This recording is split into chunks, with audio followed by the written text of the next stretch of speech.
So welcome everyone. This is a very important What's Happening Myanmar event because it's the 50th episode that we are broadcasting on Zoom as well as on Facebook. And thank you to our partner Mizima and Irawadi.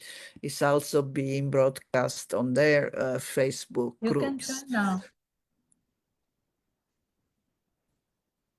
Yes. So there was a voice coming in, but okay, so I will continue what I was saying. So again, we are very glad and proud to have Khin Ohmar with us. And she is, as you well know, a renowned peace and woman activist, and she is quite outspoken at all levels, from the international to the local level, about what is happening in Myanmar. So please, without further ado, Khin, you can start talking. We can share the PowerPoint. Not yet. Oh, not yet. Sorry. Wait for a while. Thank you, Leah. Thanks to all our friends near and far who keep watching this series of the update that SEAJunction has been kindly hosting and facilitating to inform the international community, regional friends, about what's really happening in Myanmar. Because I think, like, the thing is, like in ASEAN, of course, Myanmar is the hottest potato, right? With the poly crisis that the country's people are facing. But it's really interesting how things are is in the neighboring countries, in ASEAN media. You don't really see much of the news about all of these horrible tragedy things happening in Myanmar. I mean, yes, there was, like almost 2 months ago, there was an earthquake. So when the earthquake happened, the whole world, the media across the region also covered right away. So you see all these destruction and all of the fatalities and but when it comes to the daily crisis under the Myanmar military, where the Myanmar military continue to be waging this campaign of terror against the people, you don't really see the news in the media in the region. So the question is why, right? Because I want to actually share with you. Yes, I will give you the update on where things are in the on the ground, but I also want to talk about the role of the ASEAN, especially as we speak now. In next few days, on 26, 27 of this month, the Malaysia, being the chair of the ASEAN, is hosting a summit. The leaders are already gathering. There are already meetings, pre-meetings, talks, discussions on natural disaster and how to do the rehabilitation or recovery of the earthquake, etc., etc. So there are a lot of discussions within the ASEAN as the regional bloc and among the institutions to talking about Myanmar. But then among the general public, the information is not reaching to the public. And that's, to me, is really sad, but also is very worrying of where this ASEAN as a region is leading when it comes to, like freedom of information, freedom of expression, which are the fundamental rights of the people of the region. The people have the right to know what is happening to their neighboring countries' peoples, right? It links to also the ASEAN's like 10 years, 15 years, 20 years development projects of this and that, ASEAN vision of this and that, in which without Myanmar crisis is resolved, without the Myanmar people can live in peace and safety, what kind of ASEAN vision is going to be successful? Yeah. So with that question, I want to start sharing with you where things are in Myanmar. Just yesterday, over 285 civil society organizations, Myanmar regional and international, including the SEAJunction, has joined us in our collective call to the ASEAN Chair, Prime Minister Anwar of Malaysia. We have raised our concerns. We have highlighted, shed the light on the ground realities. We also express our disappointment. We have raised also our disappointment in his meeting with the Myanmar military junta leader Min Aung Hlaing, just by giving the fact that even before, during, and after his meeting, in spite of his call for the ceasefire and the fightings and attacks, in spite of the Min Aung Hlaing giving him a pledge to stop, we keep seeing the airstrikes the airstrikes is every day in so many areas. So now, I mean, in every session that I share with you in the past years and past months, I always bring about the airstrikes. The very reason that I do is, like I said before, without the airstrikes by the Myanmar military, the People's Revolution have won already, in which that we shall have been already in the transition to really build the sustainable solution and build the countries, rebuilding the plan of the country that has been massively destroyed by this military. Yeah. So, but we're not really getting to that point because of these airstrikes. And the ASEAN, who claim to the world to take the front seat to address Myanmar crisis, continue to be so ineffective, continue to be so failed. So just to give a figure, since the earthquake, the airstrikes from March 28 to May 19, according to the Democratic Voice of Burma documentation, that total attacks exceeding to 700. Yeah. And that's during the time this junta said they will ceasefire. They announced to the whole world.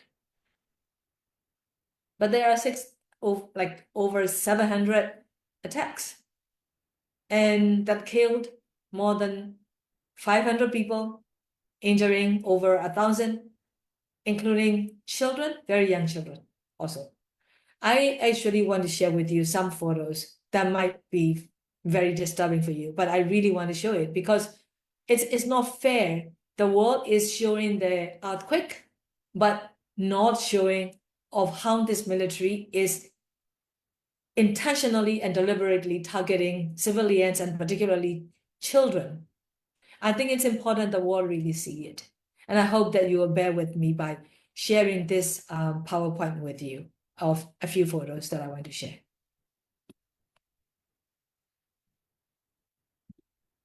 Can I share, Lynn? Can I have the share?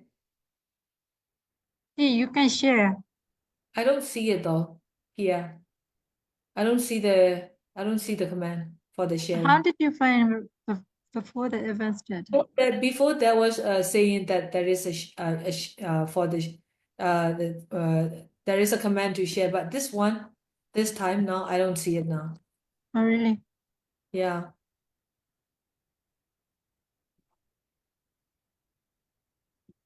Or you can send it to me and can share for you. Oh, WhatsApp. okay. Well, okay. Let me take a moment then. In that case, hang on.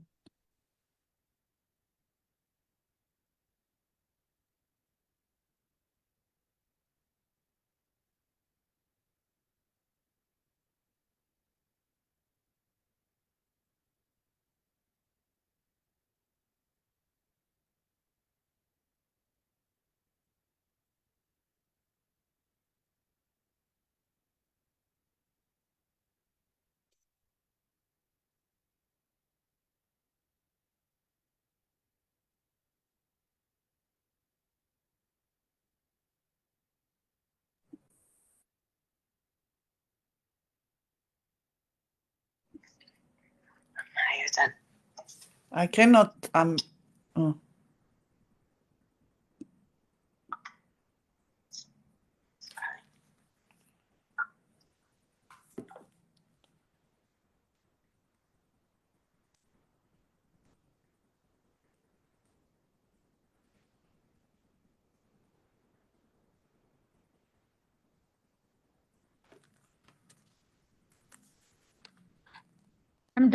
I'm downloading.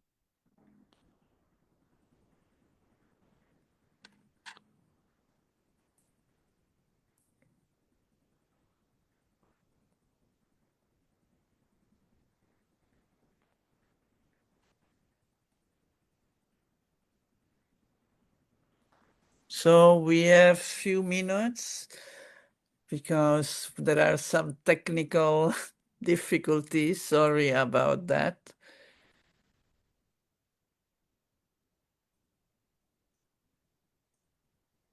I already sent it. Can you see?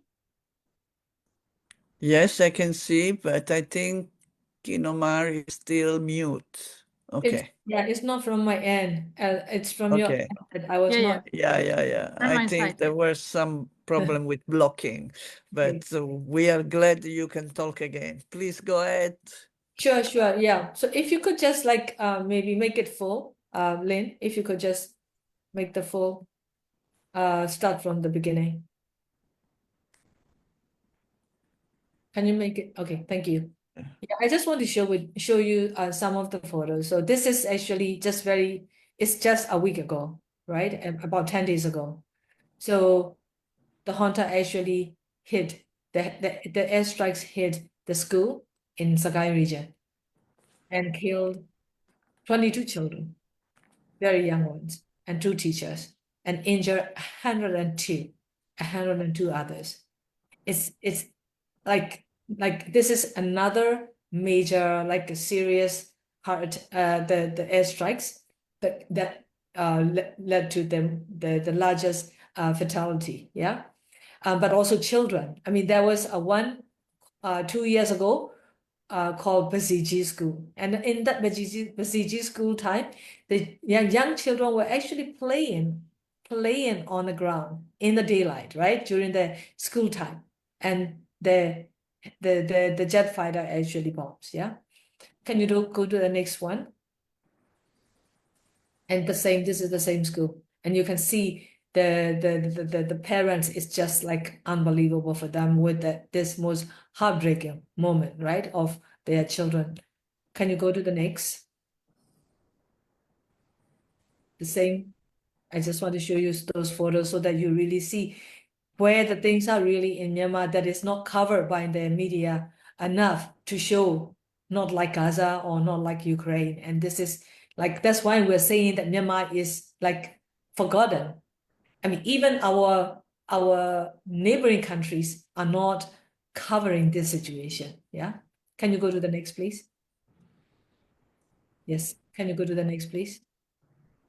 So I just want to tell you, to give you the data. So total 333 schools have been destroyed by the Houthi. If you count by the facilities or the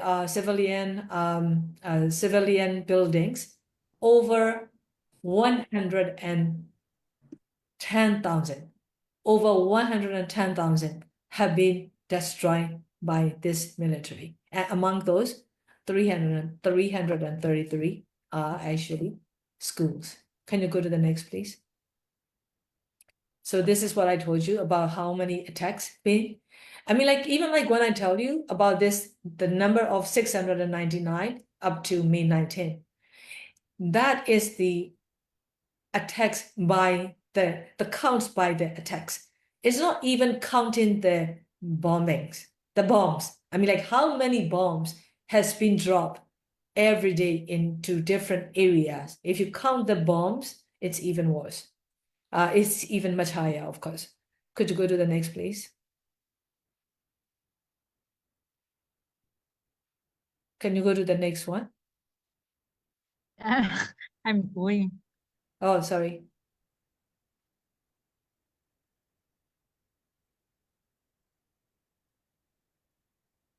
I guess you cannot, right? Is it what happened? Yeah, That's yeah, yeah. that's okay then. Let's just stop it there. Okay. I can continue to talk. Thank you so much, Lynn. Okay, so basically, what I want to share with you today, I mean, in addition to this update on the airstrikes, I mean, airstrikes severely increased, like grossly increased, like since the earthquake. And I don't understand what the ASEAN is really doing. And I just read the article where the ASEAN Secretary General, I think, was saying that we are being too impatient. I'm like, oh, come on, like, what do you mean by being too impatient? When the people are dying on the ground every single day, the children are being killed every single day, and they want us to be patient? I mean, what is wrong with the ASEAN, right? So, knowing of what is wrong with the ASEAN, I would say, I think that the challenge now is, what is ASEAN going to do? Honestly, I don't think ASEAN will be able to do that much. There will be a meeting on the natural disaster, rehabilitation, recovery. See, the problem is they are playing by the same old book, looking into the same way. Yeah. To address Myanmar crisis, they just look into the same thing, same solution repeatedly again and again, even in the time of the earthquake. So I look into where the ASEAN thinking of the event for the earthquake. The ASEAN, like Malaysia, right? Malaysia as a chair, of course, was welcomed by the Myanmar military, even to open the military hospital in Sagai city. But what about the other areas? Because the country's territories been already contested, right? Where the revolution actually has larger effective control than the military. So if the ASEAN will actually address the humanitarian crisis or the earthquake relief and rehabilitation, they need to be putting into their consideration of the areas where the junta doesn't have control. And they need to be able to convince to the junta that they have to actually go and help the people also in the areas under the control of the national unity government, for example. But we're not seeing that. We're not seeing the ASEANs making concerted effort to actually push to that point. And that is where my most frustration again and again. And like Leah was telling me, are you still hoping in the ASEAN? I mean, the thing is, it's not like me having like put in the hope or not. It's just a matter of the ASEAN, having the responsibility and obligation to address their member states crisis where the people of the country are dying every single day. Now let me move to another update or another issue. Yeah, because I talk about the airstrikes. And of course, since the earthquake, the military has taken advantage or like taken opportunity to also increase the ground attacks. So as I shared with you in the past, the Myanmar military is losing by territorial control, morale, and also by number, right? But since last year, through the forced conscription, they have been recruiting forcibly of the people to join the army, where they will send those new recruits to the front line to fight the resistance. So there are many young, newly forced conscript soldiers. Many of them, in fact, actually fled. They fled to reach to the resistance side. They are joining the resistance, or they will, try to flee across the border to the neighboring countries. But also, because there are 5 or 6 batches that military has already done, in addition to their civilian militia that they already arm. So they actually now try to come back to the ground attack as well. So since the earthquake, they actually come back to increase the ground attacks as well. So that that has also been killing a lot of civilians, more than 3,000.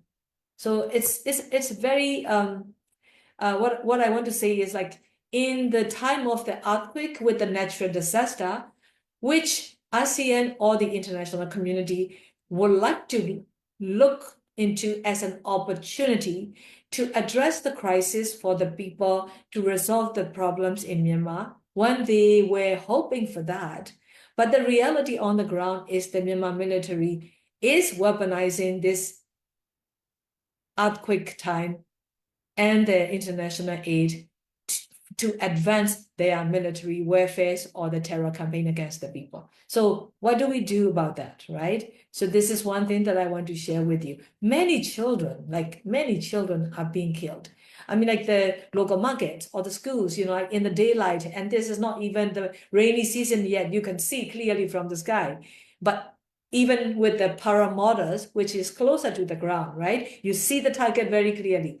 And they're using the paramotor so that they can actually make sure that, you know, their targets, children or elderly, are actually hit and with the bombs. Yeah, so that's what things are. Now I want to move to another topic, because I talk about like why the world is not covering enough of the crisis in Myanmar. One thing that I get the comment from some of the friends saying that, well, it's, you know, like most of the news are all in media, I mean in Burmese local language, and there is not much in the English media that covers a lot.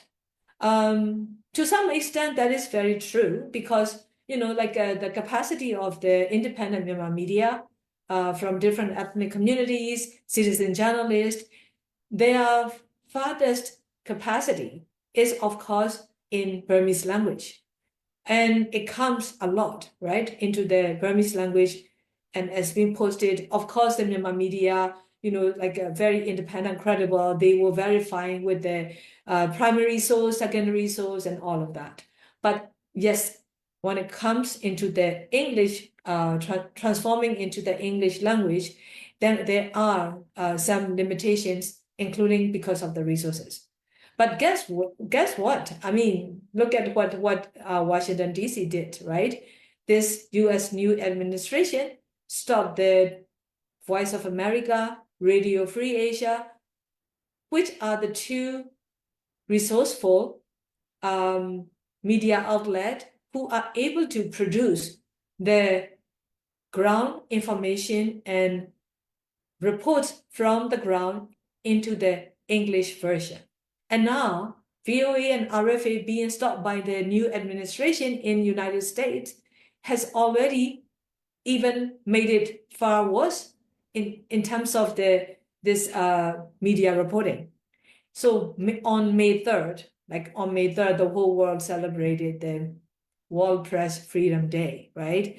So of course the media in Myanmar, the independent media, press, you know, like media outlet freedoms, they all also try to shed the light on what is happening to them, to the media space, and to their journalists. So you also would like to, I'm sure, know where the media themselves are at the moment. Of course, it's challenging with the a funding cut from the US and all, but at the same time, on the ground, then military really target those who expose the truth, right? They want to cover up and whitewash all the crimes that they're doing. So it's another challenging situation for the media who remain in the country. So far, over 220 journalists from almost 100 media outlets, they have been detained.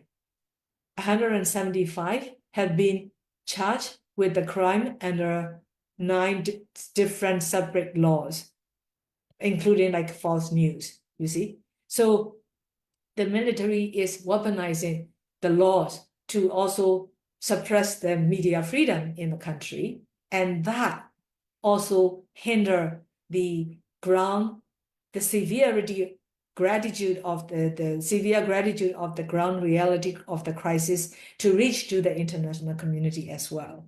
So with that, actually what my proposal or my request is to the regional and international media colleagues, please do not forget Myanmar crisis. Try to really report an update on this further intensifying crisis and the human suffering. And your reporting is so important.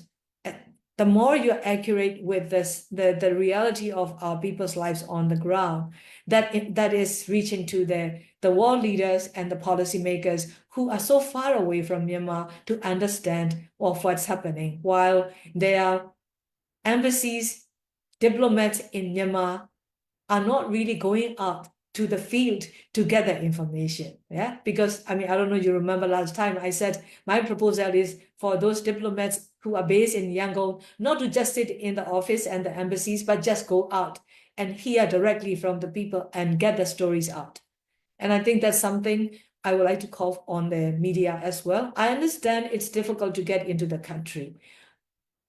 The military junta may not give you the visa, but there are ways, and that many of you have already reported, of the ground realities in many ways through the people with the first-hand accounts and eyewitnesses. And there are many ways that you have been doing. So I hope that you will actually, the media colleagues will actually even like a step up to do more. So that's will be my both the update, but also the request. I think I will just stop here, Leah. I think it would be good to get into more like questions and discussion on the other situation.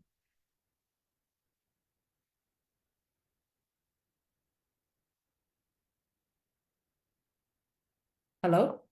Yeah, okay.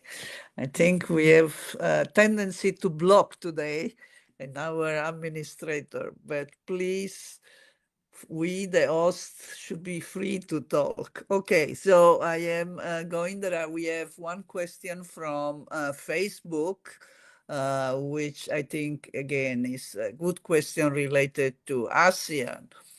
If ASEAN indeed has the right to make stability within the ASEAN country, why don't the 5-point consensus work in Myanmar? This is from Facebook. And then we have another question from the group. Is any update regarding the election? And a third question about the earthquake on, do you know anything about the impact of the earthquake in Naypyidaw?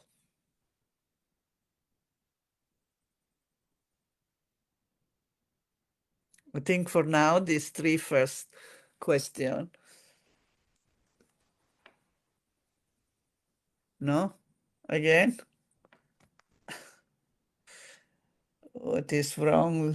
Lynn, please unblock. Oh, okay. Yeah, I got it now. But please, yeah, I don't know what it is, but I don't know what it okay, is either. let's That's continue. okay. Okay, now we can talk. So yeah, thank you for the questions. Maybe I will start with the last one. The earthquake impact in Naypyidaw, it's also very severe. Naypyidaw was hit very severely. So the government buildings, like ministries buildings or all of that, like were also like there are a lot of collapse. And the civil servants' quarters, the housing areas also been collapsed. But of course, in the beginning, you wouldn't see it. Even now, you don't see that much of those photos or the reporting of how much of the destruction actually happened in Naypyidaw, right? It's only because I think just knowing the mindset of this Myanmar military, they don't want the world to actually see that, because it's sort of like it's sort of like, show it will show to the world of their vulnerability, right? That, their buildings are being collapsed, right? Many people died too, but again, because of the brave independent media and citizen journalists who were kind of able to sneak around and take photos and videos of the destruction. And some reports came out. But from the military junta, of course, they show off in a way for their own advantage is when the UN Special Envoy, Julie Bishop, went to visit, they received her, outside of the foreign ministry's building under the tent, like international relief tent, to really show that, like they are doing something for the earthquake, right? So it was an opportunity for Julie Bishop to also show the world that she's also doing something. So that's pretty much what you saw about the Naypyidaw destruction in a way, yeah. But there are the people, ordinary people, also were impacted quite a lot. Interesting point is the world earthquake relief in kind has been sent by China, Turkey, or I don't know from where else, ASEAN AHA Center, I'm sure. All of these, like thousands of tons of in kind earthquake relief, emergency relief. You don't see them even distributed within Naypyidaw Council area to the ordinary people. If they did it, they should have actually shown us, right? But at least we don't see it. And in fact, the civil society, I probably shared that with you in my last session, the civil society who are coordinating for the emergency relief, they've been even helping the ordinary people in the Naypyidaw Council area. Even my organization was helping those ordinary people who don't get anything, even though they were right in Naypyidaw Council area where the whole world sending all these relief aid materials. So that is with the Naypyidaw. They moved, according to their own information, it's like they moved temporarily, they moved the staff from the 4 ministries to Yangon, but I don't know more than that actually. The relief teams who got there, I don't think they were able to go. Many of them were not really able to go to the areas where, even though they know, if they know, without the permission from the junta anyway. But some, like, those who were most favored by the junta, like China, right? Yeah, they were able to go to more places. And Malaysia, of course, because Malaysia is the chair of the ASEAN. So May Alai and his junta really sees that, like, refusing to Malaysia is no good for them in whatsoever way, right? So of course they will give some favor to Malaysia, such as like allowing the military Malaysia military build the temporary hospital, for example. So these are the things that they do, I know. But you don't see the military missionaries, not even in Naypyidaw ordinary people area, helping out. So that's also really that's why, like I said, like this military that not only doesn't have the will and capacity, it's just that they just want to punish the people, basically. So that's one question. The next question, Leah, you have to Okay, so there were 2 questions. One was about the election. Any update on the election? And the third one, maybe we leave it for the end, is about ASEAN and the 5. I mean, if they really have the capacity-wise, the 5-point consensus still not working. Okay, so you can choose which one you want to go for. ASEAN. So ASEAN 5-point consensus since the beginning, like I know my language can be very challenging. It could be very harsh for the ASEAN officials to hear it, but it is from the beginning. Those 5 points are doomed to fail. It's as simple as it is. Why? Because it is a crisis of over 50 million people by this military's violence. And the ASEAN think that they can just whoever created those 5-point consensus, I have no clue who actually developed this 5-point consensus. It's definitely not the military junta.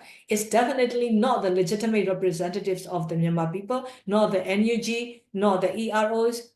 So then, who created these 5-point consensus without even knowing about the real context of Myanmar crisis? And the real context on the ground is known by only the Myanmar people, right? So why did they not even consult with the elected legitimate representatives of the country who were actually basically try to be, like power taken away, almost taken away by the military junta, right? So I think that was a huge mistake that ASEAN made. Okay, so they made a mistake since the beginning of coming up with the 5-point consensus, which I always say, even if those 5-point consensus were complied by the Myanmar military, ASEAN is not going to solve the Myanmar crisis. Meaning those 5 points are not deep enough, they are not comprehensive enough, they are not holistic enough. So basically, it's sort of like, putting a band-aid on a deep wound that you need to really operate, you see?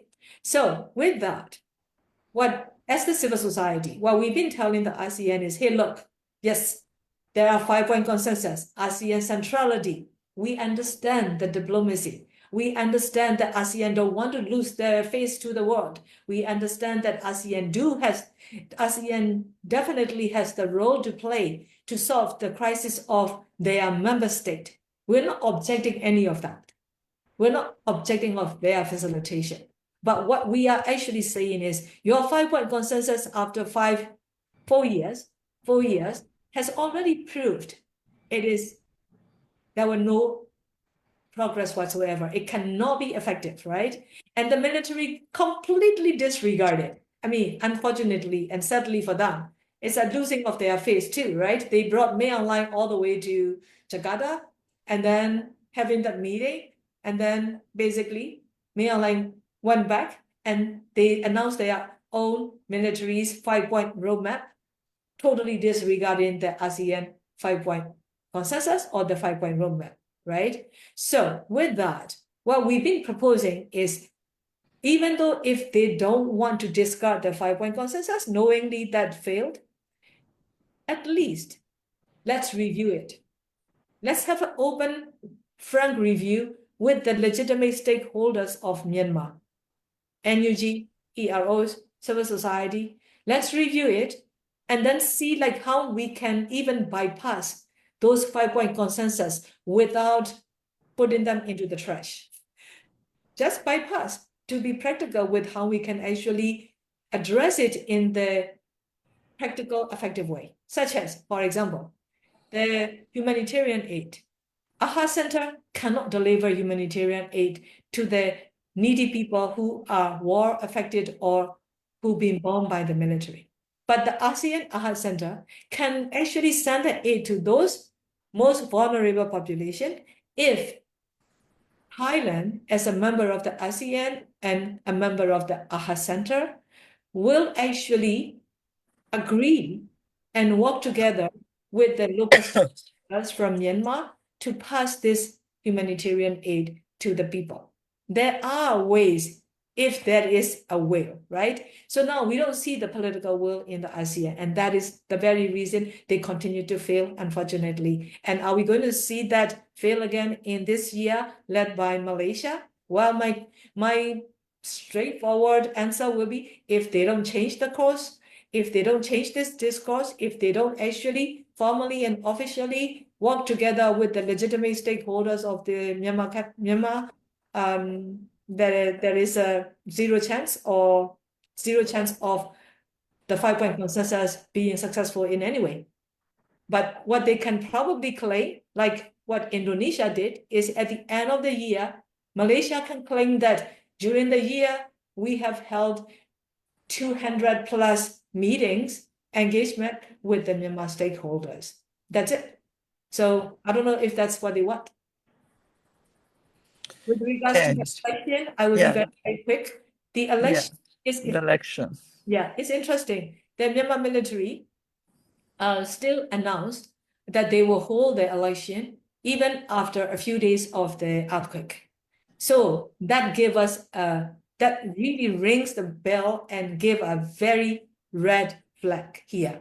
Why? Because after this magnitude of the devastating earthquake, why will any government or any regime, any illegal military junta in the world will like to announce that they will hold the election? It's very clear, right? So now it's been said repeatedly that they will hold the election. So we've been messaging to the other parts of the world that, like those who actually look into the election matter, not to support and the governments to reject. But we know that China supports the election in this sham election by the junta, but the reality on the ground, they won't be able to hold the election because their territorial control has been shrinking by day on the ground. But if they will use the online voting, which a technology and if that technical assistance is given by neighboring countries like India or other countries, if that is the case, then the junta will have a greater chance of manipulating the online voting system to declare to the whole world that they have held the election. But are we going to allow that happen? I think this is also a question that I'll pose to those democratic countries. If that is going to be the case, what are they going to do, right? I think like for the Myanmar people and the resistance on the ground, it's very clear people don't even count on that anymore. They don't even think about that anymore because it's become completely irrelevant for the people of Myanmar on the ground because of that the juntas losing every day of their territorial control. Even when they conducted the national census last year, they were able to do only like 100 townships out of over 300 townships. That was last year. But now they are even losing more of the territorial control. So the only option that I can think that they will manipulate or use will be more of this online system. But if countries like India will not lend a hand, I think this junta doesn't have any chance of holding any election. So that will be my answer. Thank you. Yeah, this is very interesting about the online possibility. And we have a related question on the election, not so much on the online possibility, but is about if they hold the election without freeing first Aung San Suu Kyi and the other political prisoner. Is that possible? Because again, many countries may not approve of the election if there is not the gesture of freeing the political prisoner, NLD people, etc. Is it a possibility or not? Then another question is, could you please share the situation of the Chinese government intervention in the northern part? I think we already discussed it also the last time, but we have another question again on this topic. Yeah. And the third one is about international aid that has gone to the military, but I think you have already elaborated on that. Yeah, I will pass the last question because I have talked a lot about also in my last session as well. With the China, I also talked about it already. It's actually more than intervention, right? It's an aggression, really. China, well, I mean, what can I say about China? More than what I have said already. They will actually, they see there so much stake for them in Myanmar for their economic interest as well as other geopolitical and all. So yeah, they will continue to support the military junta at this point. But with what I remember from the past time, when National League for Democracy won, China congratulated MLD right away. China congratulated Daw San Suu Kyi right away. In fact, they even put Daw San Suu Kyi as the chair of the One Belt One Road. One Belt One Road project commission. They actually they got Daw San Suu Kyi to be the chair of the commission, for example. The point that I'm making is how China played the game, right? As long as their interests are protected, doesn't matter who actually sits in Naypyidaw. That's how I see it. The same goes for the Myanmar military too. Myanmar military never really 100% trust China either. But that was before. During the Deng Xue regime, we see that even more clearly. During the Deng Xue regime, General Deng Xue was more strategic and more politically more strategic and savvy compared to Mao Lai, who has completely, crazy and has no real brain except he knows how to just keep killing the people. And he will just basically, what do you call it? He will kind of like, he will try to appease. He will appease China or Russia, as long as his interests are protected. As long as if he will be protected, he will appease to China and Russia, like given the. So interesting point here, for example, I talked a lot about China already, so I don't want to go much on China yet, China anymore. But the China dual gas pipeline, right, starting from the west, from the Rakhine State, crossing the whole Myanmar, like splitting the country into half in a way. These two dual use pipeline, it goes all the way to the Shan State and northern Shan, all the way to China, right?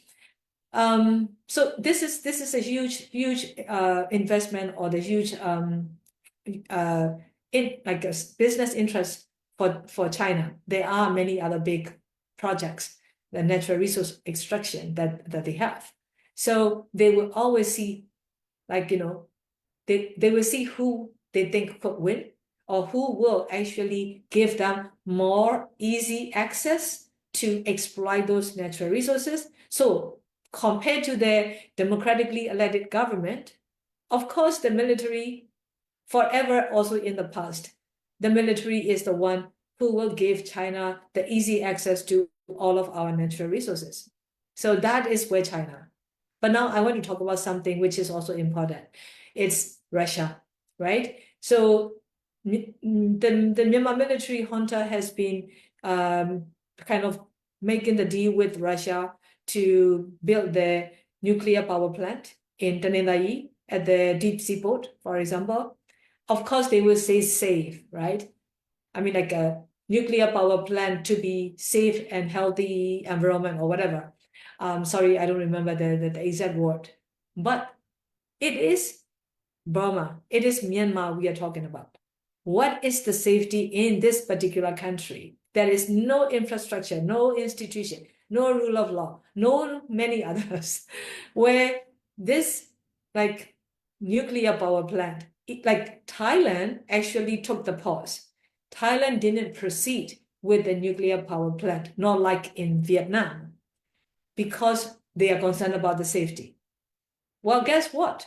Tanindai deep seaport is right by the border of Thailand. And that's where Myanmar military junta is going to allow Russia to build the nuclear power plant. We need to look into beyond, really. Like ASEAN needs to be so smart. ASEAN governments only look very short-sighted vision. They need to look far-sighted vision beyond, as they would think of 10 years, 20 years, like ASEAN vision. They need to actually put Myanmar in the center of their 20 years vision. Really, I'm serious. So this is one thing about the whole China and Russia that I want to share.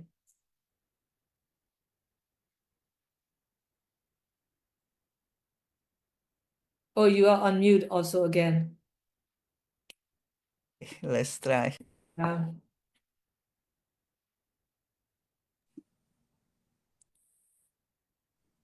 host. Okay. I can hear you now. Okay, Yeah. finally, yeah. Sorry for all this. I hope next time will be better. But there is a question about, you may have read and know about in the newspaper about the Myanmar people irregular status is not clear, and other Asian people have been kidnapped by the American forces and brought to Sudan. And yeah, that is unfortunately the impact of Trump policies on, even if according to reporting, the Myanmar citizen refused to sign anything that was in English. Still, he was kidnapped. I would say it's not a deportation. He was kidnapped and brought to Sudan, which has nothing to do. So are there concern about the many refugees from Myanmar who are, and again, it's not only Myanmar, this is a problem for many countries at the moment. I don't know if there has been any discussion in the Myanmar community about this. I think I stop here. There is another question. China intervention in Lasho. It has been said that this enabled China mining interest in the area. Now there is pollution of 3 northern Thailand river originating in Myanmar. From what area? Who control that? The WA, the government, who is in charge? So the question on this environmental destruction or the pollution in the river that I'm also I've been reading that too. I don't have much of the detailed information on that. I'm so sorry about that. But I think the natural resource. I mean that's why Burma is labeled as another natural resource scarce country, right? Because we are the last frontier with. In spite of the military already made their personal wealth out of the natural resources, we still happen to be remaining to have a lot still, right? I think that's where the challenge with those China and the others. So the mining is a major, huge problem, huge thing, and I'm not so sure who are the quote unquote local or the crony companies involved in that right now. But one thing that among the civil society that we are well aware of this kind of destruction. So basically, like even among the revolutionary groups, we really need to raise awareness because like a revolution in different contexts and different countries, more or less, one of the way of funding the revolution is selling the natural resources, isn't it? So it's very scary. It's like, look at what is happening in terms of the natural disaster, how natural disaster prone our country now with no forest left and all of that. So we can't, unless we remove the military junta, we won't be able to stop those contracts that the foreign companies are making or signing with them. But one thing that we can do from our side as a society is raising awareness and talking and engaging with the revolutionary organizations to make sure that they actually protect the natural resources, protect the forest, or protect the nature. So this is one thing. The good thing about is like among the revolutionary groups, they are close to the civil society in terms of the like people relationships. Yeah.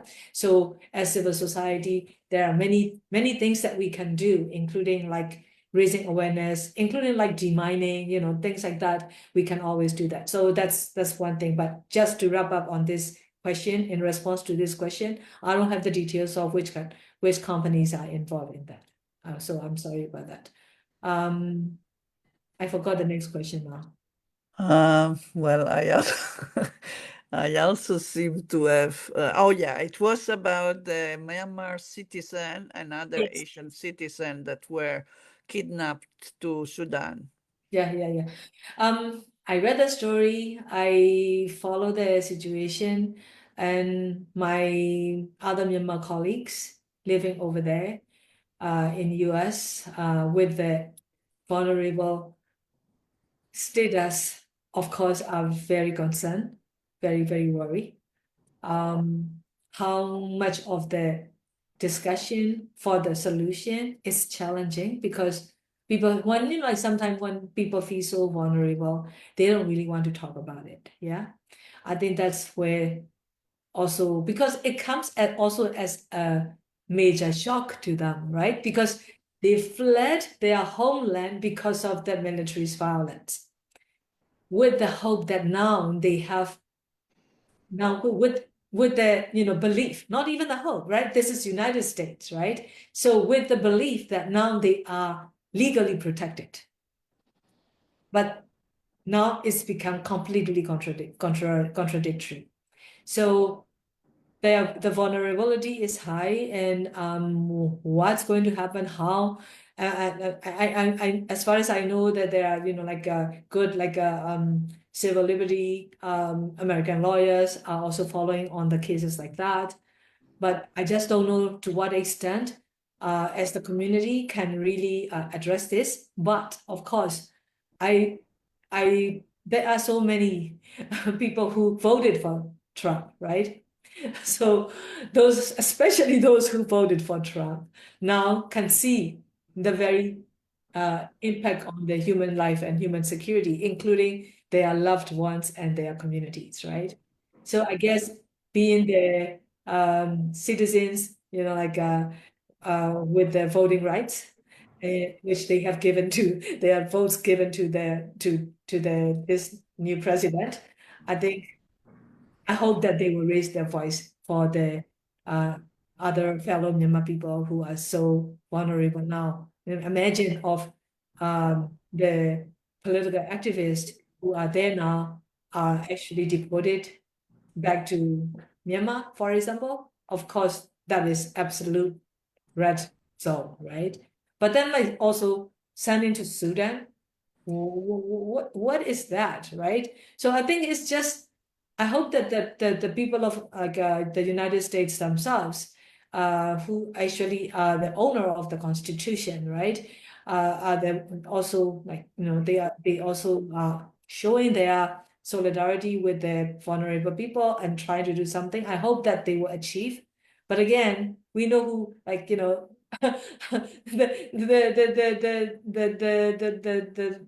regime that the people are dealing with is never completely ever happened in the history of this land of freedom, right? So I think it's a very scary for those who are so vulnerable at the moment. Yeah.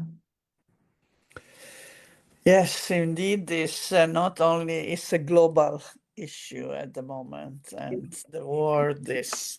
Yeah, and also like one thing is for the Myanmar people in particular. Myanmar people are going everywhere, right? It's not only the United States, right? They are in Korea, they are in Japan, they are in Thailand, they are in Malaysia, they are in Indonesia. Like Rohingya people will keep, like using the boat, knowing that they might actually lose their lives in the sea, on the sea, but they are still trying to find a way where they can have at least a temporary sanctuary or temporary protection and safe place that they can have their human survival, no?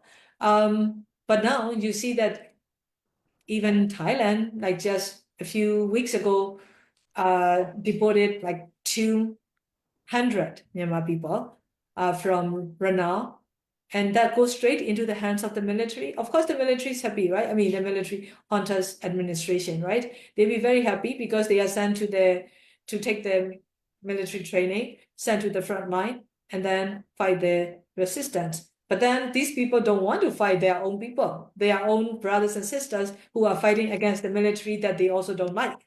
They don't want to live under. So they will flee, right? They will flee. If they flee and if they are successful, fleeing into Thailand, and then if the Thai government arrest them and send them back, well, in that case, they are no longer seen as the civilian, right? Because they were already forcibly conscripted, forced into the Myanmar military, and therefore the punishment will be even much higher. So now it's about not only the moral obligation, it's also about the international legal obligation. How our, like Myanmar's neighboring countries, like including Thailand and Malaysia. Malaysia did a few deportation also in the last few months. How are they actually going to address that? Are they going to follow because saying that, oh, even the United States is doing that, why not us, right? But where is the humanity then? Is it the world that we want to build for our coming future generations? Or is it something that are we actually like, what do you call it, like the humanity that we are as present time, are we actually vanishing of the humanity that we actually are trying to survive at the same time? So I think it's a huge problem for every country's governments in particular who are not paying attention or giving priority to the human security. Yes, I think in a recent research with Institute for Population and Social Research has been conducting on Myanmar migrants in the construction industry is very clear that the number of migrants from Myanmar that come and are irregular, fully irregular, is people who have been fleeing conflict and conscription. Is well, I am doing this research. I hope in a few months will be available, but it is very clear that the conflict is impacting. It's very different from the older migrants, and some of them have higher education, and they are very vulnerable because indeed they cannot afford to pay for any kind of regularization, because in spite of what the zero fee by the Thai government, we know that are the migrants who have to shoulder the cost of regularization, and they say they cannot afford. And it's the majority is all in the last since 2021. So you can see that the conflict is really impacting on migration trend. So thank you very much for, again, a very comprehensive overview of what has been happening. There is always more to say. We just finished an exhibition on the earthquake, 2 weeks of exhibition, and I was very moved to see how many Thai people were. So there is the good and bad side, but during the exhibition, I really saw Thai people concerned and moved and make significant donation because they also felt that more needs to be done for Myanmar once they realize the serious impact. One problem, I think, is the image, like you say, often are not visible.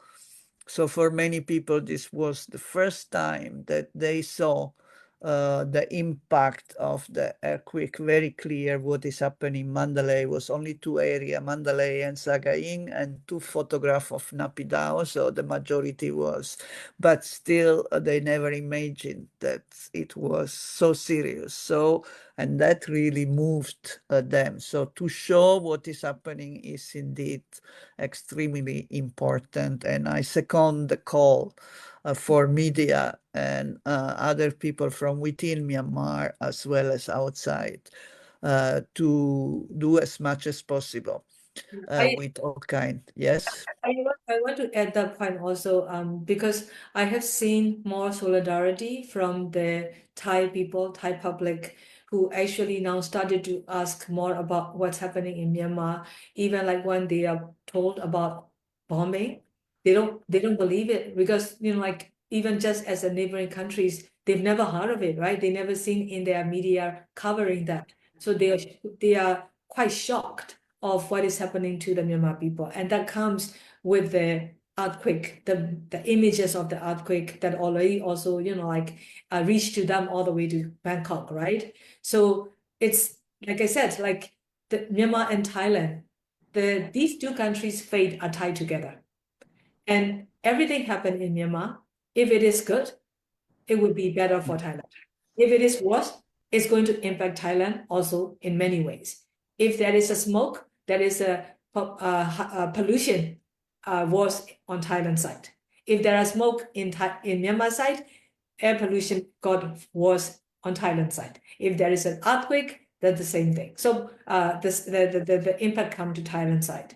And if there are violence on Myanmar, conflict on Myanmar side, the people will flee into Thailand side.